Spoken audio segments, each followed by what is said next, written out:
दोस्तों अगर आप मजदूरी कर रहे हो तो कोई बुरी बात नहीं, अच्छी बात है। आप मेहनत कर रहे हो, अपनी मेहनत से कमा रहे हो, लेकिन हर समय आपका शरीर इतना मजबूत नहीं रहेगा। हर दिन आप उतना नहीं कमा पाओगे, कभी ना कभी आपका शरीर कमजोर हो जाएगा, आप उतनी मेहनत नहीं कर पाओगे, फिर आप उतना पैसा नहीं कमा पाओगे। तो आपको मजदूरी करनी है, लेकिन साथ ही साथ कुछ ना कुछ सोचते रहना है। मुझे कौन सा ऐसा काम करना चाहिए जिससे मैं घर बैठे बैठे पैसे कमा पाऊँ। मान लीजिए आपने 2 साल मजदूरी करी, 3 साल मजदूरी करी या 5 साल मजदूरी करी, कुछ ना कुछ आपने सेविंग कर ली। मान लीजिए दोस्तों आप 400 डेली का कमा रहे हो। अब ऐसा नहीं है, अगर आप 400 के 400 खर्च करोगे तो कभी आप सेविंग नहीं कर पाओगे। अब मान लीजिए आपने 200 डेली खर्च करा और 200 आप सेविंग कर रहे हो। अब क्या होगा, मान लीजिए आपने 12 महीने में 8 महीने काम करा, बाकी के जो 4 महीने थे, ठीक है, वो आपको काम नहीं मिला। तो ये जो बचे हुए 4 महीने हैं, इनमें आप पे कर्ज नहीं होगा। जो आपने सेविंग करी है वो आप खर्च कर पाओगे। अगर आप पूरा पूरा खर्च करते रहोगे, मतलब जितना कमा रहे हो डेली उतना खर्च कर रहे हो, तो जो बचे हुए 4 महीने यानी जिन दिनों आपको काम नहीं मिलेगा, इन दिनों में आप पर कर्ज हो जाएगा। अब जो आप ये सेविंग कर रहे हो, जब आपके पास इमरजेंसी में जरूरत पड़ेगी, कभी दवाई की जरूरत पड़ती है और भी बहुत सारे खर्चे होते हैं जो इमरजेंसी में पड़ जाते हैं, उसमें भी इस पैसे को आप खर्च कर सकते हो। अगर नहीं खर्च होता है जो सेविंग है, इसको आप थोड़ा थोड़ा बचा के 2 3 4 साल में आप 40,000, 50,000, 1,00,000 रुपए बचा सकते हो और उससे कुछ ना कुछ बिजनेस कर सकते हो, कुछ ना कुछ काम कर सकते हो, जो कि आपको घर बैठे बैठे पैसा दे, आपको जिंदगी भर मेहनत, लेबरी या फिर मजदूरी ना करना पड़े। तो कुछ ना कुछ आपको सोचते रहना है, ये चीज आपको ध्यान रखनी है। तो मैं आज कुछ बिजनेस आइडिया लेके आया हूँ जो कि आप कर सकते हो। अगर आपके पास थोड़े पैसे हैं या फिर आप कर रहे हो, आपका फ्यूचर में प्लान है कि मैं कुछ काम कर लूंगा, तो आप 2 3 काम कर सकते हो। एक देखिए, सबसे पहला काम है जो गांव देहात का है, और मैं मैक्सिमम वीडियोस जो बनाता हूँ वो गांव देहात के लोगों के लिए ही बनाता हूँ, ठीक है। तो यहाँ पे आप क्या कर सकते हैं, आप भैंस पालन कर सकते हैं, ठीक है, भैंस पाल सकते हैं, जो कि ठीक ठाक बेहतर बिजनेस है। इसमें आप दोनों काम कर पाएंगे। मान लीजिए जो गांव में लोग होते हैं वो गन्ना छीलने जाते हैं, वहां से पैसा कमाते हैं, साथ ही साथ उनके भैंसों का चारा भी बन जाता है, वहां से कमाते हैं, दूध बेच के कमाते हैं। तो ये काम, इसमें डबल काम हो जाते हैं। तो इसमें मान लीजिए आपके पास पैसा हुआ, आपने 1 भैंस ले ली, जब आपके पास अच्छा पैसा हुआ 2 भैंस ले ली। इस तरह से आप डेयरी फार्मिंग भी कर सकते हो, यानी कि धीरे धीरे आप ये बिजनेस स्टार्ट कर सकते हो, दूध का बिजनेस, जो कि बहुत अच्छा है, बहुत बढ़िया है, गांव के लिए बहुत बेहतर है। दूसरा जो बिजनेस है वो दोस्तों, आपके पास अगर मान लीजिए 70-80 हजार रुपए हो जाता है, 70-80 हजार रुपए आप इकट्ठा कर लेते हैं, तो यहाँ पे दोस्तों क्या है, आप गन्ने के जूस का बिजनेस कर सकते हैं। अब इसके बारे में मैं आपको थोड़ी डिटेल दे देता हूँ। गन्ने का जूस का बिजनेस जो है कि बहुत अच्छा है। मान लीजिए 70-80 हजार रुपए की आपको एक मशीन मिलेगी जिससे आप जूस निकाल सकते हैं। अब यहाँ पे मान लीजिए, मैं मानता हूँ, देखिए मान लीजिए यहाँ पे 1 क्विंटल गन्ना आपको मिलेगा 400 रुपए का, ठीक है। और 1 क्विंटल में यहाँ पे आपको लिख देता हूँ, 1 क्विंटल गन्ने में मान लीजिए आपके 60 गन्ने निकलेंगे, कई बार 70 भी निकल आते हैं, लेकिन मैं अच्छी क्वालिटी का गन्ना मार रहा हूँ, इसीलिए 1 क्विंटल में लगभग 60 गन्ने होंगे।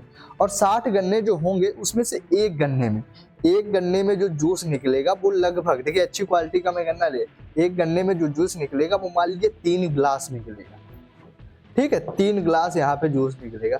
तो 60 गन्नों में अगर आप यहाँ पे जोड़ेंगे, ठीक है, 60 गन्नों में जो जूस निकलेगा वो कितना है, एक देखिए, एक गन्ने का 3 गिलास जूस निकलेगा, 10 रुपए का जूस होगा, तो यानी कि एक गन्ना आपका कितने का बिक रहा है, 30 रुपए का, ठीक है। तो यहाँ पे अगर इसको हम 30 से गुणा करें तो ये 1800 रुपए का आपका 1 क्विंटल गन्ना बिकेगा, ठीक है। जिसमें दोस्तों आप 400 रुपए इसके निकाल दीजिए, 400 रुपए में माइनस कर देता हूँ, तो आपको 1400 रुपए प्रॉफिट हो रहा है, ठीक है, अगर आप 1 क्विंटल गन्ना बेच रहे। और भी इसमें बहुत सारी चीजें निकाल दीजिए, इसमें डीजल निकाल दीजिए, और भी बहुत सारी चीजें जो कि आप जूस में डालेंगे, ठीक है। तो इसमें मान लीजिए आपने 400 रुपए और भी निकाल दिए। 1 क्विंटल गन्ना अगर आप बेच रहे हैं, 1000 रुपए का अब आपका प्रॉफिट हो रहा है, जो कि बहुत अच्छा बिजनेस है। अगर आप 2 क्विंटल निकाल पाते हैं, 2000 रुपए का प्रॉफिट होगा, जो कि बहुत अच्छा चलने वाला बिजनेस है, आप कर सकते हैं। थोड़ी सी रिसर्च जरूर कर लेना, कोई भी बिजनेस आप करेंगे तो थोड़ी अपने क्षेत्र के हिसाब से रिसर्च आप कर सकते हैं। जो प्रैक्टिकली बिजनेस है वही मैं यहाँ पे आपको बताता हूँ, आप कर सकते हैं।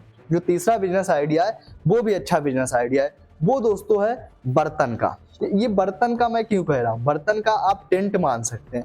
अब आपको टेंट की दुकान तो करनी नहीं है, ये वाला बिजनेस बहुत अच्छा है, कई लोग कर रहे हैं, आसपास के गांव में बहुत अच्छा चल रहा है, इसीलिए मैं बता रहा हूँ। देखिए क्या होता है, छोटे छोटे प्रोग्राम जो गांव में होते हैं उनको आपको टारगेट करना है, ठीक है। इसमें हो सकता हो आप अगर थोड़ा पैसा ज़्यादा है तो आप डीजे भी रख सकते हैं, डीजे का जो सामान होता है वो रख सकते हैं, जो कि हर दिन आपका जाएगा और हर दिन उससे आपको किराया मिलेगा।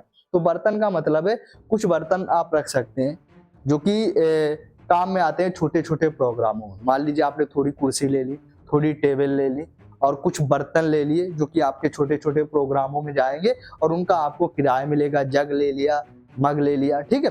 तो ये जब आएंगे उनका किराया मिलेगा। ये आप सिर्फ 50,000 रुपए से अपने घर से स्टार्ट कर सकते। धीरे धीरे जब आपका बढ़ता रहे तो इसको आप बढ़ाते रहे, आपको जो जो जरूरत पड़ती रहे। मान लीजिए एक आपने भट्टी भी ले ली, जो आपको जो लोग आते रहे कि ये इस चीज की जरूरत पड़ रही है वो आप बढ़ाते रहे, आपको खुद पता चल जाएगा आपके एरिया में कौन सी चीजें ज्यादा जाने वाली है। तो ये कुछ मैंने आपको, एक तो आप भैंस पालन कर सकते हैं जो कि आप एक भैंस से स्टार्ट कर सकते हैं। धीरे धीरे अगर आपको फायदा लगे, प्रॉफिट लगे, वो आपके क्षेत्र के हिसाब से हो सकता है। आपके दिमाग पे भी चीजें डिपेंड करती हैं, कैसे आप करते हैं, कर पाते हैं, नहीं कर पाते, ये भी चीज है, क्योंकि हर एक बिजनेस सबको सूट नहीं करता। ये चीज मैं बता देता।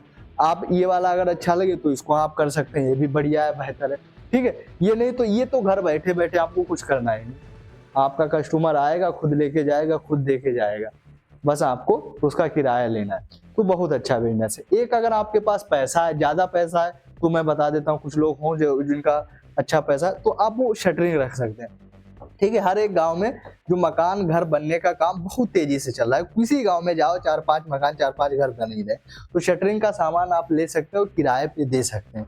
पटरा बल्ली बहुत अच्छा काम चलने वाला। अगर आपके क्षेत्र में, आपके गांव में कोई नहीं है तो सबसे पहले कर लो, अच्छा पैसा कमाओगे। तो ये कुछ मैंने बिजनेस आइडियाज दिए जो कि जो ये वाले बिजनेस, 3 बिजनेस हैं, ये बहुत कम पैसों से चालू हो सकते हैं। जो जिनके पास बहुत ज्यादा पैसा नहीं है वो लोग चालू कर सकते हैं, इनके पास थोड़ा 4-5 लाख रुपए लगाने वाले हैं वो ये वाला बिजनेस स्टार्ट कर सकते हैं। तो ये थे कुछ गांव देहात के बिजनेस आइडिया, जिसमें ज्यादातर मैंने कोशिश करी छोटे बिजनेस ही आपको बताया। बाकी दोस्तों अगर आपको ये बिजनेस पसंद आया, किसी बिजनेस पे डेडिकेटेड वीडियो चाहिए, तो कमेंट बॉक्स में आप बता के जाना। आपके भाई की बात अगर पसंद लगी तो वीडियो को लाइक भी कर देना, चैनल सब्सक्राइब करके नोटिफिकेशन बेल को ऑल पे सेट कर देना, क्योंकि ऐसे छोटे बड़े बिजनेस आइडियाज मैं आपके साथ शेयर करता रहता हूँ। चलते हैं, मिलेंगे नेक्स्ट वीडियो में, तब के लिए बाय बाय, थैंक यू।